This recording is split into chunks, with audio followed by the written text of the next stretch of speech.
One of the first things you need to do before you launch your website is set up some sort of system where people can subscribe to an email list. It's better to do this with a tool or a system that's dedicated to email marketing rather than trying to use your own personal email to do this. You can get hit as a spammer if you are using your own Gmail account or other sort of personal account. There are lots of different tools out there, and a lot of them you can start for free, such as MailChimp. With MailChimp, you can get started for, I believe, up to 2,000 subscribers, and they've got all kinds of tools. So if you go to MailChimp and then go to pricing, you can see the sign up for free. You have this free option, and if you click the learn more, you can see that you are able to send up to 12,000 emails per month to up to 2,000 subscribers. And there are tools and plugins within WordPress that allows you to create opt-in forms for your website that hook up with MailChimp.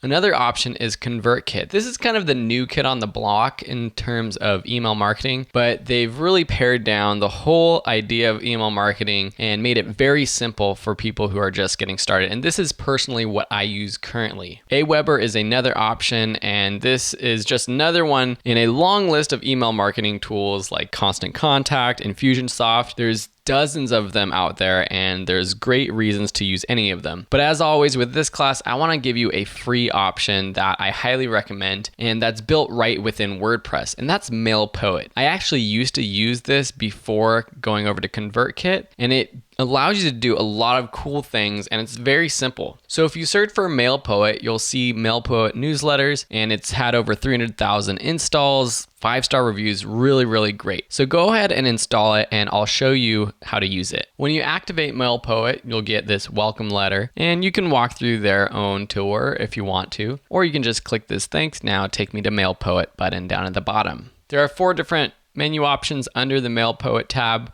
One is newsletter. This is where you create new emails. One is subscribers, where you can see all of your subscribers. Settings, where you can change any of your settings. Or premium, for you to enroll in the premium MailPoet, where you can use it with over 2,000 subscribers and send more emails per month. There's a few things that you might want to do if you're trying to legitimize your business. One is put in your company's address. It's actually a requirement that you actually send your address with each email. And if you don't, some spam filters, depending on the email tool, Gmail, Yahoo, what have you, they'll actually put your emails in spam if you don't have that. You also can choose where you want notifications to go to, and choose if you want to get notified when someone subscribes, unsubscribes, or a summary of the emails that you send every day. You can choose how it appears to the person who gets these emails. So it will be sent from Phil, or you could say, Ebener Designs, whatever you want, either your company name or your name, and then your email address. And with your hosting account, with Bluehost, with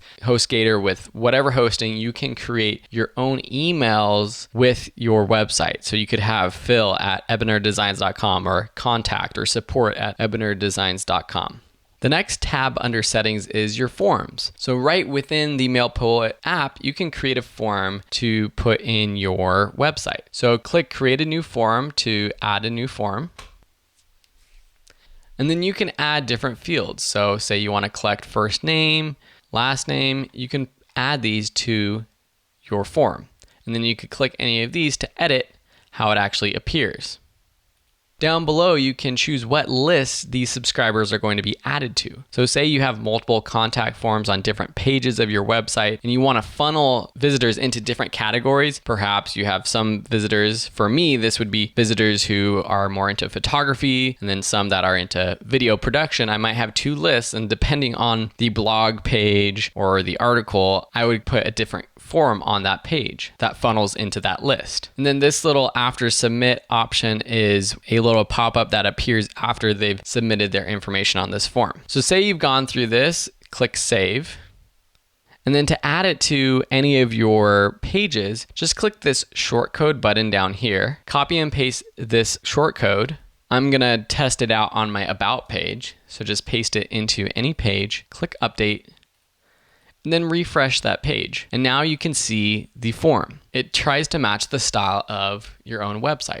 And this looks pretty good. Now, when you're trying to get people on a newsletter, it would probably be beneficial to give a reason to subscribe. So on this page, I would include information that they'll be getting once they subscribe, or perhaps giving away some kind of lead magnet, a PDF download, or something that they get in exchange for signing up. And I would include that information. And I would include that information right next to the form. You can also go to the widgets area under Appearance, Widgets, and then you have a new widget that you can put in your sidebar, MailPoet subscription form. So let's put that right under Search. And then we have to choose which form we're going to choose. So we created that new form, which we should probably retitle. Maybe we will create a specific one for this sidebar. Click Save. Now we'll have to refresh this page so that that shows up in our MailPoet subscription form option. And now we have the sidebar option, and we'll just click Save.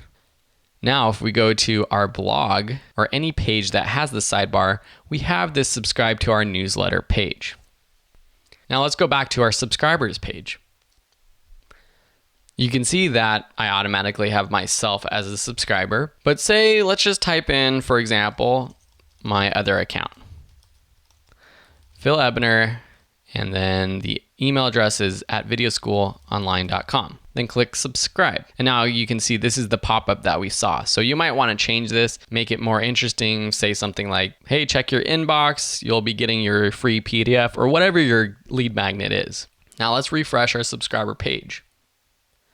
And you'll see that now support at videoschoolonline.com is added. The status is unconfirmed until that subscriber gets the first email and confirms their email address. This is a double opt-in, and this is required for people who start newsletters. Now, what is that email that people get first when they subscribe? Let's go back to our settings and go to sign up confirmation. This is the email that someone gets when they sign up. So you definitely want to edit this with your own information. In this email is a confirmation link that they'll have to click, and you can send them to a custom page if you want. Going down the line of tabs, we have the send with option. One, you could send with your own website, and the delivery method is PHP, which I highly recommend, or you can use a third party. Depending on what your host situation is, sometimes they don't allow you to send more than a certain amount of emails per day. So once you get over 100 subscribers, you might want to go with this third-party option. And find out more about that, just go here and click on the Read More option. Then down below, you can see that you can choose how many emails you want to send every hour. If you're using a third-party option, you can increase this because you don't want to have to wait to send your emails over the period of a day or two. If you have a few hundred email subscribers, you want to send them all at once. But they suggest 70 emails per hour to be safe to start out so that you don't get seen as spam. And that's if you're sending from your own website. But again, if you want to send more, you can choose this third-party option. Lastly, let's just quickly look at our newsletter options. They come with a draft, but I'm just going to go ahead and say create a new email. This you can see as a one-time email blast or an automatic newsletter. And this is awesome so that you can actually create an automated sequence for your subscribers. So you can automatically send either when someone subscribes to the list or when there's new content. So perhaps you want someone to get notified whenever you post a new blog article. But to do it as an automated sequence, you would choose when someone subscribes to the list, you would choose which list you're using, and you can send either right away or an hour after, a day after, or a week after. So if you want a 10-week sequence, you would choose weeks after, and then you would just set it as 1. And then if you want to create another email in the sequence, you would create a new newsletter and choose 2. So I'll just title this first email just so we can see what the next step is. And this is a standard template that MailPoet uses. You can go into any of these blocks and basically edit them, or just go ahead and delete them. And I typically delete these and start from scratch.